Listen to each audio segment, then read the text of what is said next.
आज़ादी के बाद से भारत देश हर क्षेत्र में लगातार तरक्की कर रहा है, जिसे कुछ बड़े कहे जाने वाले अमेरिका, चीन जैसे देश सहन नहीं कर पाते और उनके द्वारा साजिशों के जरिए हमारे देश के होनहार वैज्ञानिकों तथा प्रतिभावान व्यक्तियों की रहस्यमय तरीके से हत्या करवा दी जाती है। आज हम जानेंगे भारत के उन प्रभावशाली वैज्ञानिकों को जिन्हें किसी न किसी षड्यंत्र के तहत मारा गया था।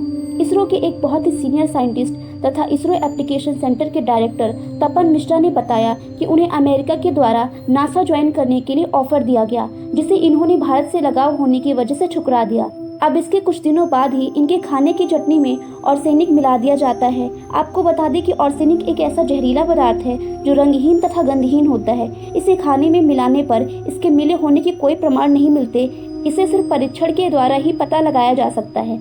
आर्सेनिक अगर किसी इंसान के शरीर में पहुंचा दिया जाए तो इससे उस व्यक्ति के शरीर में छेद होना, नाखून गिरना तथा त्वचा का अपने आप झड़ना शुरू हो जाता है तथा इसकी रिफाइंड मात्रा को प्रयोगशाला में तैयार करके देने पर व्यक्ति के खून में मौजूद हीमोग्लोबिन नष्ट हो जाता है, जिससे ऑक्सीजन की कमी होती है और हार्ट अटैक से उसकी मृत्यु हो जाती है। इसरो के साइंटिस्ट तपन मिश्रा को आर्सेनिक के प्रभाव से ब्रेन से संबंधित परेशानियां, त्वचा झड़ना, नाखून गिरने जैसी समस्या का सामना करना पड़ा। हालांकि केंद्र सरकार की निगरानी में उपचार से इनको बचाया जा सका। इन्होंने बताया कि इन्हें पहले भी साइनाइड और सांपों के माध्यम से मारने की साजिश की जा चुकी है। ये कोई नया मामला नहीं था जब वैज्ञानिकों पर जानलेवा हमला हुआ।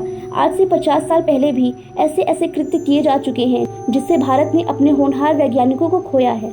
होमी जहांगीर भाभा, इन्होंने जब 4 जनवरी 1966 में प्राइम मिनिस्टर ऑफिस को परमाणु बम बना डालने का आश्वासन दिया, तब इस बात को किसी ने पीएम कार्यालय से लीक कर दिया और उसके ठीक 20 दिन बाद 24 जनवरी 1966 को वियना में जा रहे एक सम्मेलन के दौरान जहांगीर भाभा के फ्लाइट को क्रैश करा दिया जाता है, जिससे हमारे साइंटिस्ट जहांगीर भाभा के शरीर के चिथड़े उड़ जाते हैं। उनके शरीर को पूरी तरह से प्राप्त तक नहीं किया जा सका। बाद में इनकी याद में भाभा एटॉमिक रिसर्च सेंटर बार की स्थापना मुंबई के ट्राम्बे में की गई।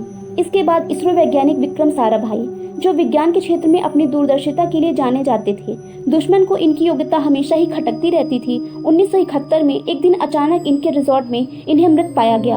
अब इनकी मौत कैसे हुई, इसका जवाब पता नहीं लगाया जा सका। कहा जाता है कि भारत के वैज्ञानिकों के ज्यादातर रहस्यमय हत्या के पीछे अमेरिका की CIA का हाथ होता है।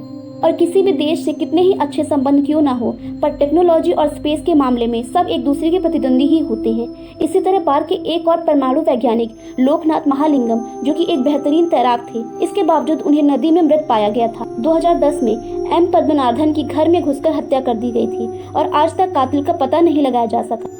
2009 से लेकर 2014 के बीच हमने इसी तरह भारत के 11 होनहार वैज्ञानिकों को खो दिया, क्योंकि उनके द्वारा होने वाले मिशन पहले ही कहीं न कहीं से लीक हो जाते हैं और इन वैज्ञानिकों को कड़ी सुरक्षा नहीं मिल पाती। यही कारण है कि अब DRDO के गुप्त हथियार इसरो तथा बार के होने वाले मिशन को गुप्तनीय रखा जाता है, जिससे मिशन को कर रहे वैज्ञानिकों को टारगेट ना किया जा सके।